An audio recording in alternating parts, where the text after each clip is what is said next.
Hello everyone. Today we're going to do exercises from your story Neha's alarm clock from Unit-1. So our first exercise is tick the correct answer. Question number first. What time did Neha's clock ring every morning? Options are A. 4 o'clock, B. 9 o'clock, C. 6 o'clock, and our correct option is C. 6 o'clock. Number second, what did the bird say?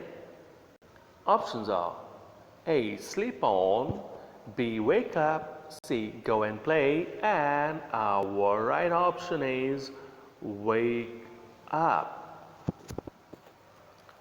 Number third, what is inside you that makes you get up at the same time every day? Options are A. Our body clock, B. Our eyes, C. Our feet, and the correct option is our body clock.